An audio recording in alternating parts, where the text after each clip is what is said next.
Welcome from my slice of life, where I'm helping to bring more joy into yours. This is the My Slice of Life podcast.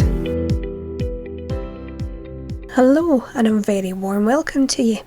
This week, we are going to be looking at 5 natural and safe remedies that you can try at home. Now, these are ones that I use with my family.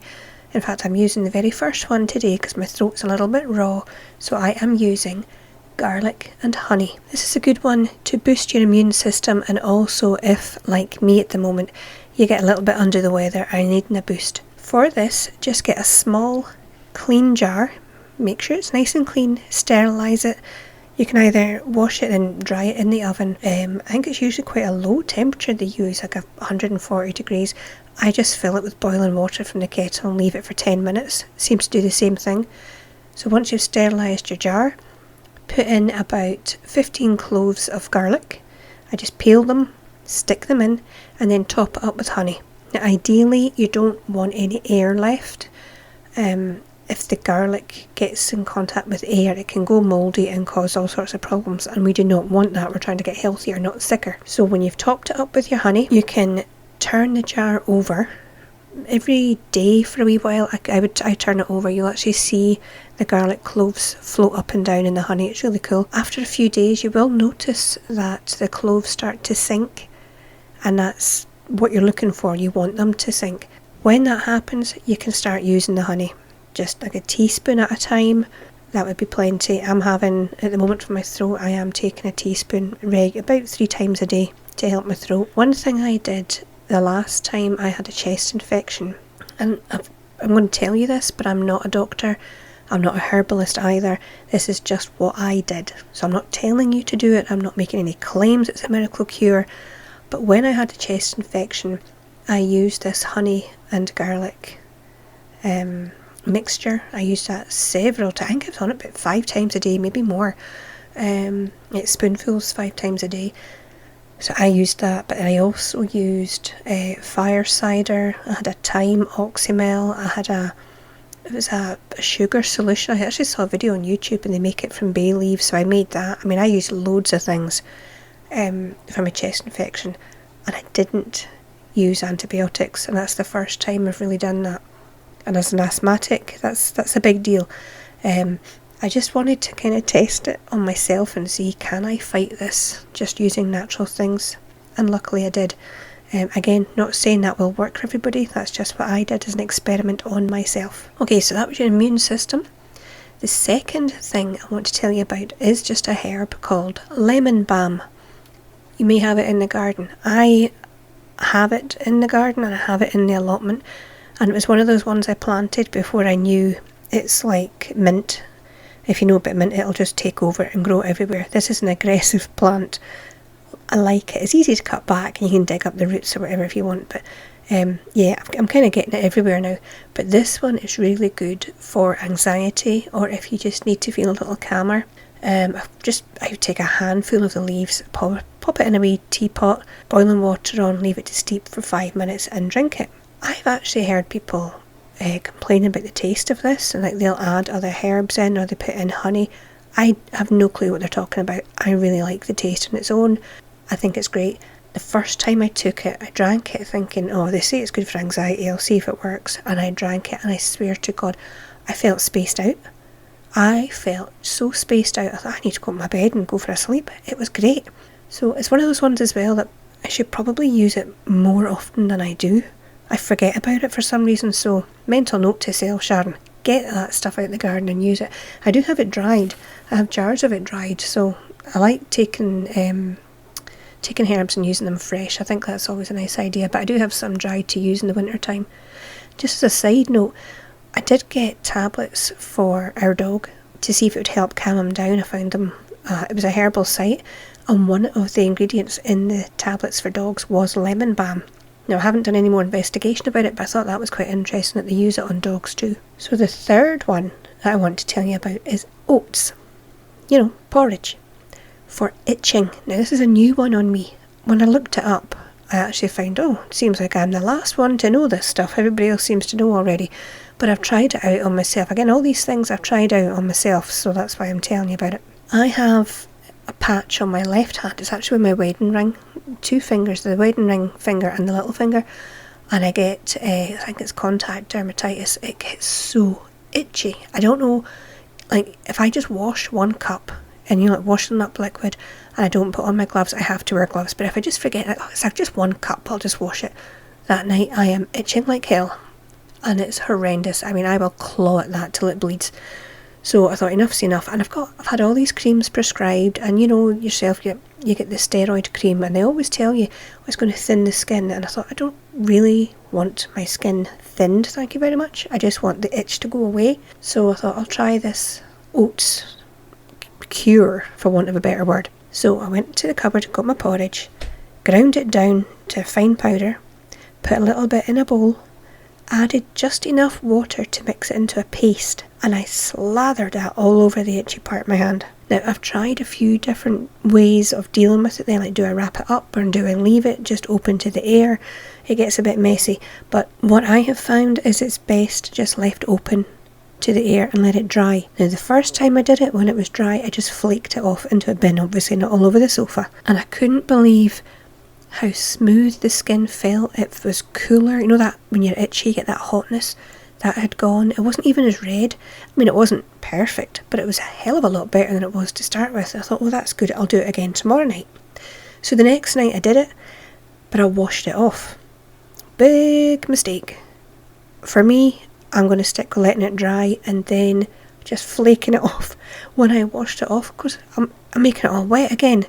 And it's my hands in water so much that's making it bad in the first place. So yeah, it just flared up again. So from now on, I'm going to make my paste, put it on, let it dry, and flake it off. It took about 20 minutes, I think, for it to dry, and then it flaked off. And like I say, it just felt fantastic. So I'm going to try that again. Oh, by the way, it hasn't really been that bad since I've done that. The itching has calmed down dramatically, because it used to be like an everyday thing. And that was, I'm looking at my hand actually.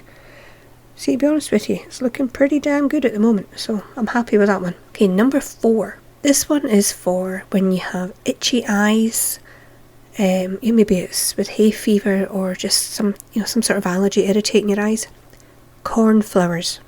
I don't know if other people have different names for them, but it's like the wild meadow flower, cornflowers. A wee while ago, it actually wasn't me that had to use it, it was our son. He had really, really red eye. It was his left eye. He came into the room and he went, there's something wrong with my eye. And I went, holy hell, he looked like a vampire. It was that red. Really bad and itching. So the first thing I did was actually take him down to the optician here, just to rule out that nothing serious was causing it. And they said, no, it's mild conjunctivitis. It'll be fine. They gave him some drops. He used the drops a little, but I'm starting to think at this point, I'm going, I've read about this. So I've got a wee book. You know, if any time I get a herbal book out the library or hear about something, I write it down because my memory's crap. Rosemary, funnily enough, is meant to be good for memory, but I keep forgetting to get it. Anyway, I digress. So anyway, I looked up in my book, and sure enough, it said you can use cornflowers, or actually fennel seeds as well, but I had cornflowers dried, so in a wee jar, so I thought I'll try it and see. I didn't know how many to use, so I just put in like a couple of the dried flower heads. Again, put it in my little magic teapot. It's one of those clear ones, and it's got a wee compartment that you can put your herbs in, and oh, it's cool. Got it second hand, but I love it. So now I did that, put the hot water over it, we let it steep for, I don't know, I think I left it until it cooled, basically. I think it's maybe a bit longer than you're supposed to, but what the hell. So it was cool. We got some cotton wool pads, dipped it in the liquid. He put that on his eye, and he said instantly, it was like, oh, he says, that feels better. You know, it was that relief. So we did that a few times. You know, he would come in, we'd get the cotton wool pad. I kept it in a jar in the fridge, the liquid that, the tea basically. And we would keep doing it, just a wee cotton wool pad, dip it in the liquid, put it on his eye for a few minutes, and within a couple of days it all cleared up, and it hasn't come back. So that's a good one to remember. Now, like I said, apparently in the wee book that I have, it's I have a note saying you can use fennel seeds. Same thing, I think it's just like a teaspoon of fennel seeds, boiling water over it, let it steep. When it's cooled, dip your cotton wool pad in it, strain it. I mean, you don't want seeds stuck to your eye. But stick your cotton wool pad in it, slap it on your eye, and it'll do the same thing. And if I am sounding croaky, I apologise, but I feel like I've swallowed glass, so I'm doing my best. Okay, number 5. Now this is for allergies, and maybe one you've heard of. I had kind of forgotten about it for some stupid reason. I think I've just got that many things rattling about my brain, just like everybody else. Nettles. You know, the weed. I put weed in inverted commas because it's one of the best plants that we have. Nettles for allergies. Now, in this house, we all have, or seem to get, either hay fever or some kind of allergic reaction to pretty much everything. But I've got different trees in the garden, and it seems to spark each of us off at a different time, depending on what's flowering at the time. But nettle tea is apparently really, really good for allergies. So we have been drinking nettle tea, and surprisingly, everybody likes the taste. So I'm delighted with that. Again, you could add honey to it, or maybe mint would be nice. So yeah, nettle tea. In the spring, what I do like to do with the new nettles, just as they're starting to grow, I used to go foraging, but we've actually got a huge patch that's decided to grow on the allotment, so I just use that now. Have you ever made nettle soup in the spring? It is delicious, and I've actually put a blog post. If you go on the blog site, the address comes up at the end, and I think I'll put it in the show notes as well, but there is a recipe that I use for nettle soup that you might be interested in. I also found online, and I haven't done this yet, but I will. I found a recipe to make nettle pasta. You dry the nettles and you grind it down, and you use that instead of flour, from what I can remember. But like I say, I haven't tried it yet, but when I get round to that, I will be putting up a blog post about that as well. So there you have it. That is my list of 5 natural, safe remedies that you can start using today. I think the garlic and honey one in particular, have that on hand constantly. I always have a jar on the counter, and see, to be honest, our kitchen gets that cold. The honey it goes solid. And when I get to the bottom, I just eat the garlic cloves. I like it. I'm one of those people that can eat garlic raw, which I'm away to do once I finish this, to try and help my throat a bit more. So I hope you give them a go. I really do. I hope you try them out, and you find that they help you as much as they've helped us. So until next time, you take care of your wee self. Bye. Thank you so much for tuning in to this week's episode of the My Slice of Life podcast. Don't forget to look up the blog. It's at myslice.wordpress.com. Also the YouTube channel, which is at My Slice Channel. And if you would like to become a patron of the show, go to patreon.com/myslice. Thanks again, and I'll see you next week.